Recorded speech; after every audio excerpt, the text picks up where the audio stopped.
छन्दोपनिषद का द्वितीय खंड। येषां भूतानां पृथिवी रसः पृथिव्याः आपो रसः अपाम् ओषधयो रसः ओषधीनां पुरुषो रसः पुरुषस्य वाग्रसो वाचः ऋग्रसः ऋचः सामरसः साम्नः उद्गीतो रसः। उद्गीत के विषय में कल कह दिया था। ये उद्गीत का उपव्याख्यान किया जाएगा। उस उद्गीत के महिमा को बताने के लिए, उसके महत्व को बतलाने के लिए एक रसों का वर्णन करते हैं। जैसे परमात्मा का आनंद कितना है, उसके लिए लौकिक आनंद को गिनाते हुए उससे 100 गुना अधिक ये, उससे 100 गुना अधिक ये ईश्वर गिनाते ब्रह्म का आनंद, मोक्ष का आनंद गिनाया।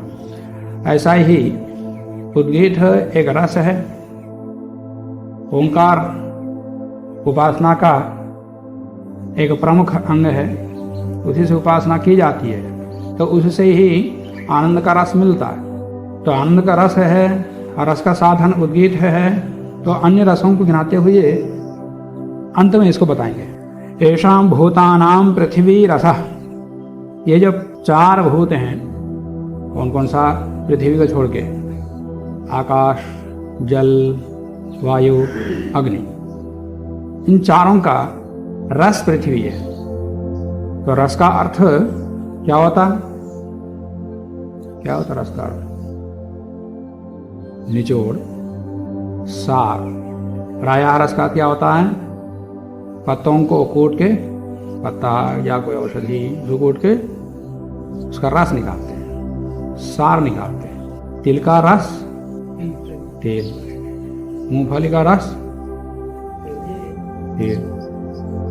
वैसे तिल के रस को ही तेल कहते हैं, और उसका सदृश रहने वाले अन्य स्निग्ध पदार्थ को भी तेल कह देते हैं। और तिल में से तेल निकालने के बाद, तिल को तेल बोलते हैं, क्या बोलते? खल बोलते। ऐसे ही किसी भी चीज से उसका सार निकाल दिया तो उसका वो नाम नहीं रहता, तो वो है सार, आधार, उसका कारण। तिल को तिल क्यों बोलते? क्योंकि उसके अंदर तिलपन है, उसके निकलने वाले उसको तिल नहीं बोलते। तो रस का अर्थ सार भी हुआ, रस का अर्थ आधार भी हुआ, रस का अर्थ कारण भी हुआ। तो इस प्रकार से भिन्न भिन्न प्रसंगों में रस का भिन्न भिन्न अर्थ होता है। सार, कारण, कार्य, आधार, जीवन रस, आश्रय, स्थिति, गति, भूषण, सुंदर, तेज, जल, अर्थ, मदिरा, स्वाद, रुचि, भाव, तात्पर्य, भावना, उद्भव स्थान इत्यादि अनेकों अर्थ इसके हैं। साहित्य में एक रस अलग होते हैं। साहित्य में रस कौन कौन सा? श्रृंगार रस, हास्य रस, करुण रस, रौद्र रस, वीर रस, बीभत्स रस, अद्भुत रस, भयानक रस। साहित्य में ये 8 रस है। कोई 7 मानते, कोई 6 मानते हैं, कोई 10 भी मानते हैं। मैं अभी साहित्य में 8 रस गिनाया, यहाँ भी 8 रस गिना रहे हैं उपनिषदकार भी। रस का अर्थ परिणाम भी होता है, परिणाम कहो, कार्य कहो, एक ही बात। रस का अर्थ उत्तम भी होता, श्रेष्ठ भी होता। तो इत्यादि अनेकों अर्थ। तो यहाँ भिन्न भिन्न अर्थों में रस का यहाँ प्रयोग कर रहे हैं। शब्द एक ही है, रस रस रस रस। पर जैसे येषां भूतानां पृथ्वी रसः, इन भूतों का, आकाश आदि भूतों का रस पृथ्वी है। तो यहाँ इसका अर्थ आधार है। आकाश आदि का आधार पृथ्वी। जैसे आकाश का आधार है। द्रव्य की दृष्टि से देखें तो आकाश का आधार है। गुण की दृष्टि से देखेंगे तो पृथ्वी में सभी गुण हैं, आकाश में केवल उसका अपना गुण है। आकाश का गुण क्या है? शब्द। और आकाशात वायु, वायु उत्पन्न, वायु का क्या गुण है? स्पर्श गुण है। तो स्पर्श गुण के साथ साथ उसके अंदर शब्द गुण भी है, 2 गुण आ गए उसमें। वायु अग्नि, वायु के बाद अग्नि उत्पन्न हुआ, उसकी अपेक्षा से स्थूल अग्नि है, तो अग्नि का अपना गुण रूप और साथ साथ में स्पर्श और शब्द भी हैं, 3 गुण आ गए उसके अंदर। उसके बाद अग्निरापा, उससे जल उत्पन्न हुआ, तो जल में 4 गुण हो गए, उसका अपना गुण जल का रस, रस के साथ साथ स्पर्श रूप शब्द, 4 गुण आ गई।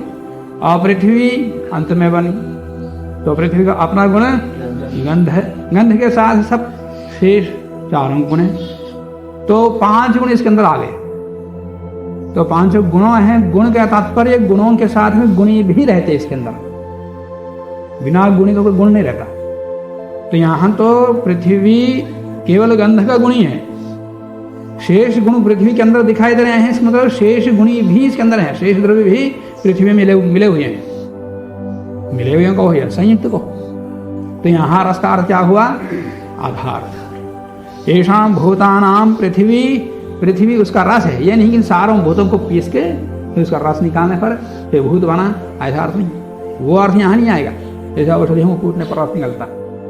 पृथिव्याः आपः रसः, पृथ्वी का रस आपः जल है, कल भी कह दिया भाई जलादि का रस पृथ्वी है आधार के रूप में। अब यहां पृथ्वी का रस जल कह दिया, पृथ्वी को खोदो क्या निकलता? आग, क्या निकलता? जल ही निकलता। क्यों? उसके अंदर जल ओत प्रोत है। पृथ्वी के ऊपर 3 भाग जल ही भरा हुआ है, ऊपर बोल रहा हूं, अंदर तो जल ही जल है, अग्नि भी है। जो उभरी हुई पृथ्वी है वो तो एक ही भाग है, एक ही पाद है, और उतने में ही इतना बड़ा संसार दिखता है अपने को। तो पृथ्वी में अंदर जल कितना भरा हुआ है, अंदर ही भी पृथ्वी जल ही जल।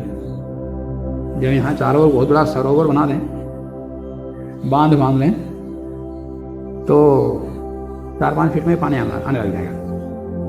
बहुत स्थानों पर मकान के लिए जब पिलर के लिए खोदते हैं तो पानी आता, वर्षा में हमारे मंदिर में पानी आता, तो जल स्तर ऊपर नीचे होता रहता, तो उसके अंदर रस ही रहता है, जल ही जल है। पृथिव्याः आपाः रसः, माना यहां रस का अर्थ व्याप्त है। क्या है? यहाँ व्याप्त। तो अपाम औषधया रसः, और औषधियों, अपाम जल का रस क्या है? औषधियां, जल का रस औषधियां। माने यहां रस का अर्थ कार्य, माने जल से कोई उत्तम से उत्तम चीज बन सकती है, वह है औषधि। औषधि मतलब सब प्रकार के अन्न, जिनको खा करके जीवित रहते हैं। जल से ये सब के सब बनते हैं, जल से और बहुत कुछ बनते हैं, परंतु जल से बनने वाला उत्तम से उत्तम पदार्थ, तो यहाँ जल का उत्तम कार्य, रस का यहाँ उत्तम कार्य ले सकते हैं, एक उत्तम परिणाम ले सकते रस का अर्थ। तो औषधया अपाम रसः औषधया, ये तीसरा रस हो गया। वृष्टेर अन्नम ततः प्रजाः, मनुस्मृति में आता है, और मैत्रेयी उपनिषद में भी आता है। मैत्रेयी उपनिषद में वृष्टे है अन्नम, वृष्टि से अन्न उत्पन्न होता है। अन्नाद भवन्ति भूतानि, सीधा कह दिया ओ, हाँ, अन्नाद भवन्ति भूतानि पर्जन्याद अन्न संभव, पर्जन्य से वृष्टि से अन्न उत्पन्न होता है, और अन्न से पुरुष उत्पन्न होता है। अन्न से उत्पन्न होता है पुरुष, या कीड़े उत्पन्न होते हैं? तो अन्न से पुरुष उत्पन्न होता है, तात्पर्य अन्न से 7 प्रकार के रस, अन्न से रक्त बनता है, रक्त से मेद बनता है, इस प्रकार के एक एक चीज बनता है। वो अंत में पुरुष वीर्य बनता है, फिर वीर्य से पुरुष उत्पन्न होता है। पुरुष मतलब स्त्री उत्पन्न नहीं, जीव उत्पन्न होता है, जीव नहीं, एक प्राणी उत्पन्न होता है। तो मूल कारण अन्न हुआ, पुरुष की उत्पत्ति का मूल कारण वीर्य है, पर उसका भी कारण, फिर उसका भी कारण, उसका कारण फिर अन्न। तो ये सीधा कह दिया कि अन्न से पुरुष उत्पन्न होता है। तो इसका मतलब ये नहीं कि अन्न से सीधा पुरुष उत्पन्न होता, बीच में सब कार्य कारण बहुत सारे हैं। अन्न के मूल कारण है क्या? नहीं, जल है। अन्न का कारण क्या है? जल।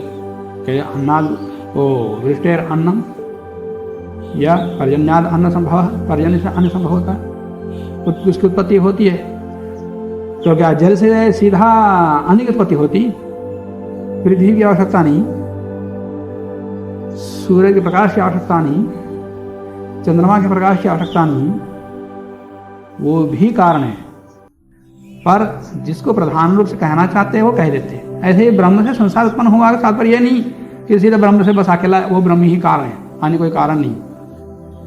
अन्न से पुरुष उत्पन्न होता है का तात्पर्य अन्न से बहुत कुछ कारण और साथ मिले हुए हैं। जल से पुरुष उत्पन्न होता कह सकते हैं, पर इसका मतलब जल से ही नहीं।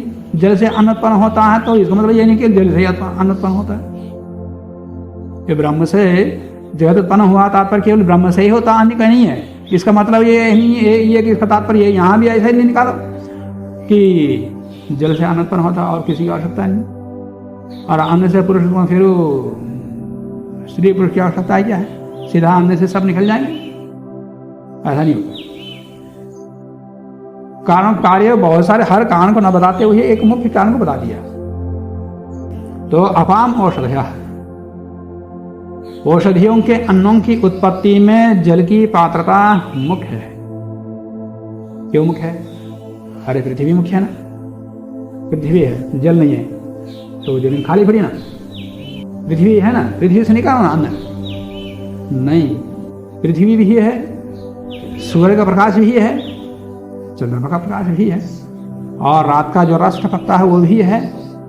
सारे होते हुए भी जहाँ जहाँ जमीन वहाँ अन्न की उत्पत्ति क्यों नहीं करते? वहाँ जल की आवश्यकता है। तो जल जहाँ जहाँ पर है वहाँ वहाँ पर जमीन खाली नहीं मिलेगी, वहाँ वहाँ पर खेती अवश्य होगी। तो जल की उत्पत्ति में प्रधान कौन हुआ? जल। इसलिए जल से अन्न की उत्पत्ति होती कहते हैं। वर्षा आने पर यही यहाँ हमारे यहाँ सब लोग खेती करते हैं, क्या अन्य समय क्यों नहीं करते? जल नहीं है। इसलिए अन्न से अन्न के, जल से अन्न की उत्पत्ति होती कहते हैं। अन्न के रहते हुए भी अन्न की उत्पत्ति नहीं होती, पर जल के रहने पर ही उत्पत्ति होती। तो इस रूप में अन्न को प्रधानता देते हुए अन्न जल से अन्न की उत्पत्ति होती कहते हैं। अपाम रसः औषधयः, और औषधि नाम पुरुषो रसः है। औषधियों का रस है पुरुष है, माने अन्नों का रस, अन्नों का परिणाम, अन्नों का उत्तम, माने अन्नों से बढ़िया बनाने योग्य श्रेष्ठ कोई पदार्थ है या उसका कोई श्रेष्ठ कार्य है तो वो पुरुष है, प्राणी है। अन्न से रस भी बनता है, तो अन्न से रक्त भी बनता है, अन्य बहुत सारे बनते हैं, परंतु उसका अंतिम परिणाम जो उत्तम श्रेष्ठ परिणाम है वो जीव है, जीव की उत्पत्ति। ये चौथा रस हो गया। औषधि नाम रसः पुरुषः, पुरुषस्य वाग् रसः, पुरुष का रस वाणी है। हमारे पुरुष को कूट के रस निकालने पर जो निकलता है वो वाणी है, ऐसा नहीं। जैसे मैंने बताया कि तिल का रस तेल, उसमें से तेल निकाल दिया तो वो तिल नहीं है। ऐसे मनुष्य का रस वाणी, उसके अंदर वाणी निकाल दो तो मनुष्य कहलाता नहीं, कहलाता जानवर रहता। जैसे अन्य जानवर है वैसे ये भी जानवर रहता, क्योंकि इसके अंदर ज्ञान बढ़ाने का मूल कारण, ज्ञान बढ़ाने का, ज्ञान देने का मूल कारण क्या है? वाणी है। वाणी ना होती तो कोई किसी को पढ़ाता नहीं, पढ़ाते तो कैसे रहते? जैसे जानवर रहते वैसे ही ये रहता, उनको देख के ये भी सीखता। उसको चलना भी नहीं आता, 4 पैर से चलता, 2 पैर से नहीं। उड़ते हुए पक्षी में देख करके प्रयास करके उड़ेगा नहीं, तो 4 पैर से चलेगा, 2 पैर से चलेगा ही। क्यों? देखेगा हर जानवर 4 पैर से चलता हुआ तो वो भी ऐसे चलेगा। सारे जानवर जीभ से काट के पानी पीते हैं और घास खाते हैं, तो ये भी घास खाता, ऐसा पानी पीता, गिलास से पानी नहीं पीता। ये सब सीखा है ज्ञान से, बुद्धि से। आदमी के जैसा दिखाई दे रहा है और इतना कुछ ज्ञान को बढ़ाया है, विकास ज्ञान को विकसित किया, तो ये किस आधार पर? ऐसे आदमी कहलाता ज्ञान से। और ज्ञान मिला कहाँ से? वाणी से। तो यही इसका रस है। इसके अंदर वाणी निकाले फिर वो मनुष्य मनुष्य नहीं रहता। तो ये इसका सार है, रस है, कारण है, मूल कारण है। मनुष्य को मनुष्य कहने योग्य कारण, मूल कारण, या मनुष्यपन का मूल कारण है ये वाणी। इसी प्रकार रस का वर्णन बृहदारण्यकोपनिषद में भी आता। तेषां वै भूतानां पृथिवी रसः पृथिव्याः आपः अपाम औषधयः औषधीनां पुष्पाणि इत्यादि वहाँ आएगा। तो यहाँ पुरुषस्य रसः वाक् कह दिया। बृहदारण्यकोपनिषद में भी आता है कि वाग एव अस्य ज्योतिर्भवति। अस्य माने इस मनुष्य के ज्योति क्या है? वाणी ही है। माने इसका ज्ञान वाणी में ही है। मनुष्य का मनुष्यपन वाणी में ही है। ज्योति गई अंधकार, बिजली गई तो अंधकार। तो वैसे ही अंधकार ही अंधकार। मनुष्य के अंदर वाणी को निकाल लें तो मनुष्य के अंदर ही नहीं, पूरे संसार में अंधकार ही अंधकार। संसार को उत्पन्न करने को प्रयोजन नहीं मिलेगा।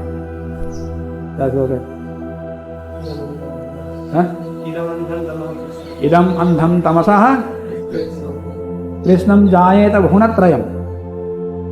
यदि मनुष्य को परमात्मा वाणी नहीं देता तो सारा तीनों लोकों में अंधकार ही अंधकार रहता। चाहे पृथ्वी और सूर्य आदि कितने ही जले, वो प्रकाश नहीं कहलाता।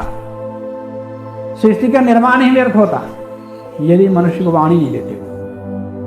तो पूरा सृष्टि का सार रस क्या हुआ? वाणी, मनुष्य का ही।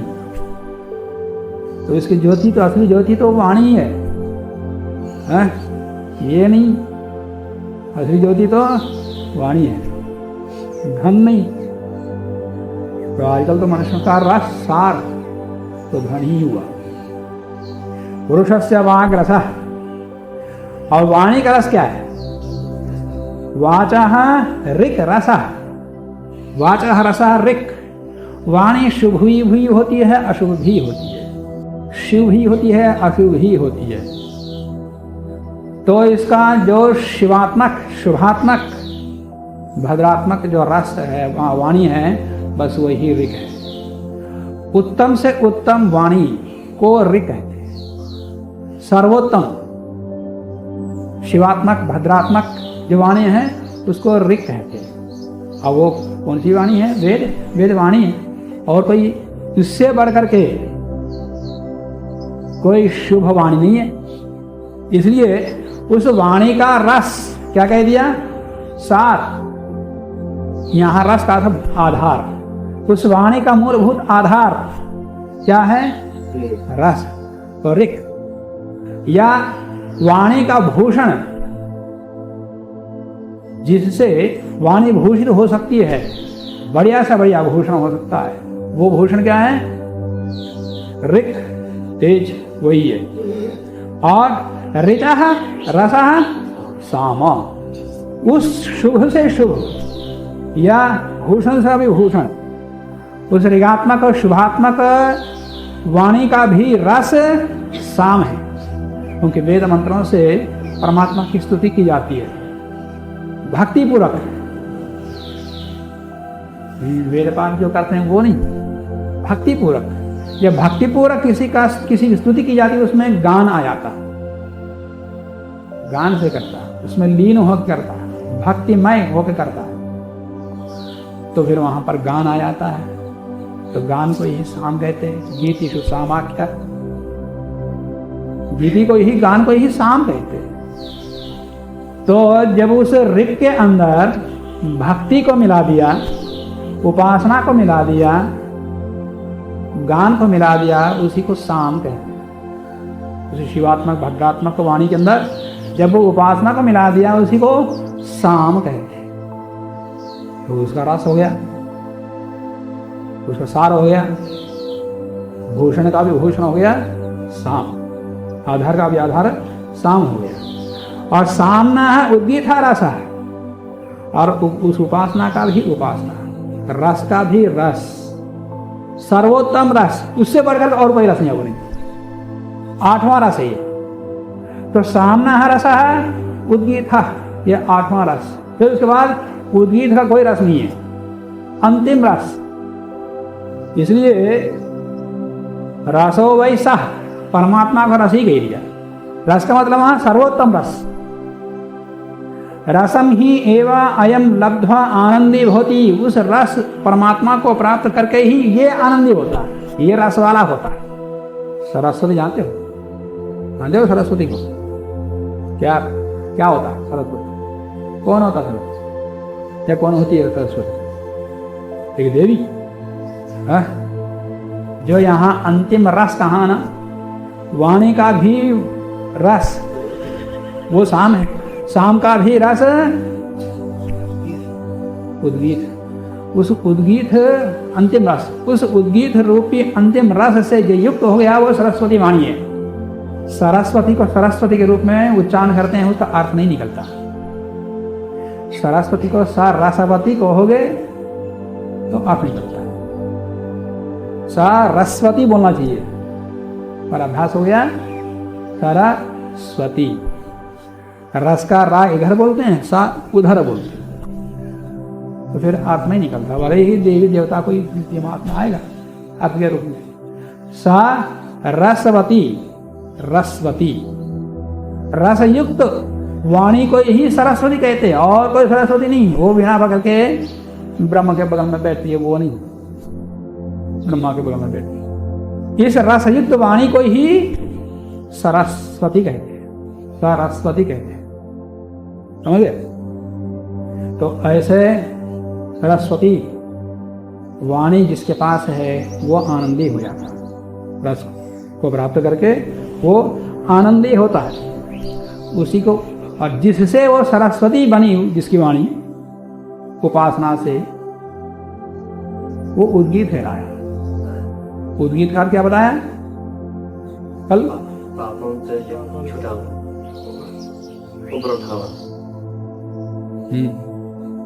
तस्य उद इति नाम, उस परमात्मा का नाम क्या है? उद है। इसी उपनिषद में आगे आएगा, छंद उपनिषद में ही, तस्य उद इति नाम, उस परमात्मा का नाम उद है। क्यों परमात्मा का नाम उद क्यों है?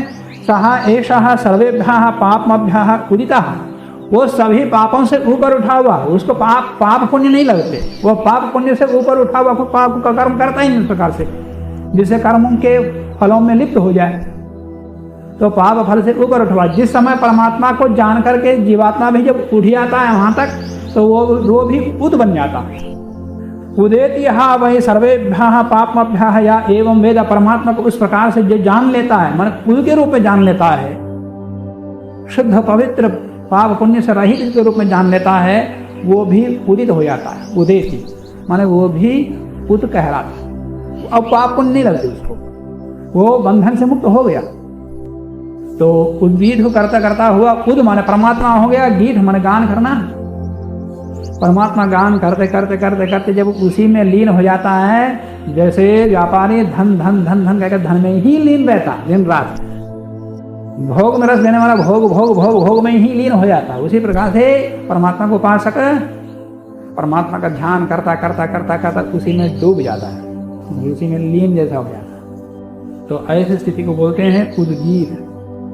खुद को प्राप्त करने के लिए जो गान करता है, गान करने वाला है, वो उद्गीत है। या उस स्थिति को पहुंचने का जो साधन है, ओंकार है, उसका नाम उद्गीत है। यथार्थ में रस वो है जो उस रस को प्राप्त कर लेता है, उसको लौकिक सारे रस मिल जाते हैं। और जो कि लौकिक रस ही लेते हैं, फिर उसको असली रस नहीं मिलता उसको। ये सब गौण रस है, असली आनंद तो वो है, ये सब लौकिक आनंद है।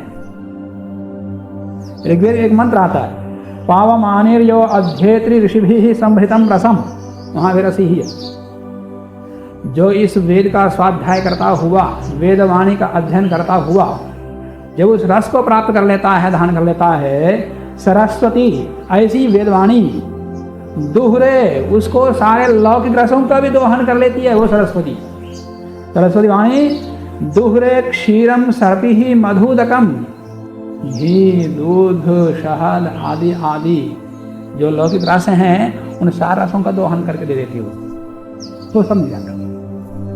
और जब उन्हीं के लेता है, वो असली आनंद नहीं मिलता। बस रस तो वही है, ये तो गौण रूप से कह देते, ये रस है ही नहीं कोई। रस होता तो ये तो बंधन में थोड़ी डालते, जो बंधन में डालने वाले दुख देने वाला रस क्यों कैसे होते, आनंद कैसे होते? आनंद तो बस एक ही है। और अज्ञानता से लोग समझ लेते हैं ये भी आनंद है। ऋचम वाचम प्रपद्ये, ये जो मंत्र आता है, ये वाणी ऋक को प्राप्त कर लेती है, ऋक वाणी को प्राप्त कर लेती है, फिर वहां से साम वाणी को प्राप्त कर लेती है, फिर वहां से उद्गीत को प्राप्त कर लेती है, या प्राप्त करूं। अथर्ववेद में मंत्र आता है कि अकामो धीरो अमृता स्वयंभू रसे न तृप्ता न कुतश्चनो न। असली रस तो वह है अकामा, जिसमें कोई कामना नहीं, धीरा वो धीर है, अमृता वो अमर है, और स्वयंभू वो स्वयंभू किसी से उत्पन्न नहीं हुआ, किसी कार्य नहीं है, स्वयं विद्यमान रहता है। और रसे न तृप्ता, रस से तृप्त तो वह परमात्मा एक ही है और कोई नहीं। पूर्ण रूप से रस तृप्त बस हो आती ये योगी भी नहीं होता, पूर्ण से तृप्त वो भी नहीं होता। जितना उसका ज्ञान है वो अपने सामर्थ्य से, अब मोक्ष की स्थिति अवस्था आगे आएगी कि इतने प्रकार के मोक्ष होते, इतने प्रकार के मोक्ष नहीं होते, मोक्ष के स्तर इतने प्रकार के होते, प्रायः इतने प्रकार के मोक्ष होता है, ऐसा किया जाएगा। लोग ऐसे ही करते, जब वो प्रकरण आएगा तो बता दूंगा। तो स्वयंभू रसे न तृप्ता न कुतश्चन ऊन, किसी भी कोने में उसका ऊन नहीं है रस से, माने परमात्मा में किसी भी कोने में देखो वहां रसहीन नहीं है।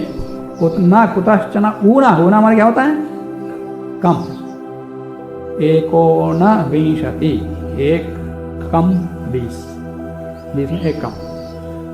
ऐसे ही ना कुतश्चन ऊना, उसमें रस कहीं भी कमी नहीं है, पूरा पूरा लबालब भरा हुआ रस परमात्मा के अंदर। ऐसे रस को प्राप्त होकर के इसकी वाणी उद्गीत का गान करता करता हुआ इसकी वाणी सरस्वती हो जाती है।